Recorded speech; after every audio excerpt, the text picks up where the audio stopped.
आता एकीकडे तुम्ही संतोष देशमुखांसाठी त्यांना न्याय मिळवून देण्यासाठी रस्त्यावर उतरलेत, पण तुमच्यावर लागलेल्या या आरोपांवर तुम्ही काय बोलाल? हे बघा, तुम्ही पहिला प्रश्न सदानंद कोचे साहेबांचा विचारला. सदानंद कोचे साहेबांनी जे लिहिलेलं आहे ते तुम्ही एकदा नीट वाचा. शिक्षकांच्या बदल्या जून जुलैमध्ये केल्या पाहिजे का सप्टेंबर ऑक्टोबरमध्ये केल्या पाहिजे? जे तुम्हाला शासनाने सांगितलं मार्च महिन्यामध्ये परिपत्रक निघालं, बदल्या कधी व्हायला पाहिजेत? एप्रिल मे मध्ये. जून महिन्यामध्ये ते शिक्षक जॉईन व्हायला पाहिजेत.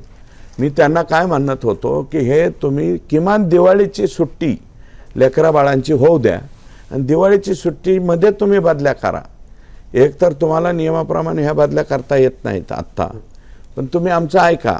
आणि माने म्हणून नवीन CEO आले होते त्या कालावधीत, तर त्यांना आम्ही सांगत होतो आणि ते आले की त्यांनी चालूच केलं बदल्या करायच्यात, हे राहिले. अहो मी त्यांना जाऊन म्हणलं असं करू नका तुम्ही. लहान लेकरांचं काय, जिल्हा परिषदेमध्ये गोरगरिबाचे लेकरं शिकतात, पैशावाल्याचे नाही, गरिबांची मुलं शिकतात. हे गरिबांच्या मुलाचं नुकसान होणार आहे, तुम्ही हे बदल्या आता करू नका. तरी बी ते ऐकत नव्हते.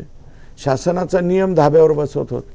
मग मी काय केलं, मी म्हणतो ना आजही ती केस माझ्यावरती नील झाली. ती केस माझ्यावरती मी एकच काम केलं, हे ऐकत नाहीत म्हणल्यावर ते कॉम्प्युटरवरती जे काय बदल्या चालू होत्या ते कॉम्प्युटरच डोक्यावर घेतलं आणि निघून गेलो.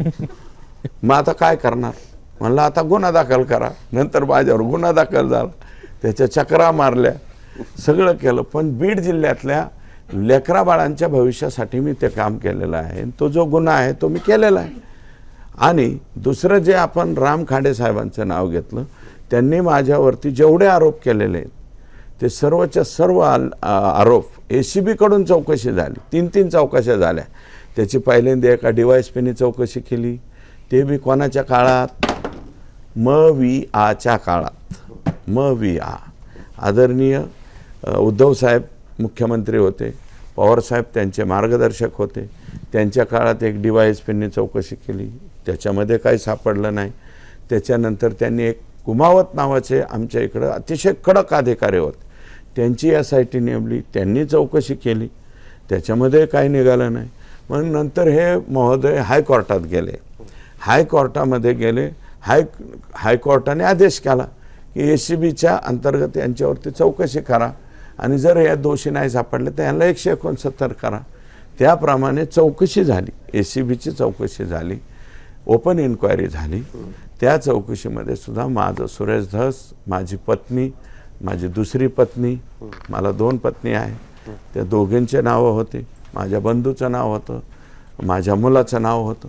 सगळ्यांच्या बाबतीमध्ये कुठेही काही सापडलं नाही. म्हणून मला क्लीन चिट त्या ठिकाणी म्हणजे राज्य सरकारच्या वतीनं त्या ठिकाणी दिली. पण मी क्लीन चिट आत्ता डिक्लेअर करीत नाही, कारण ते हायकोर्टाच्या पुढं गेलेली.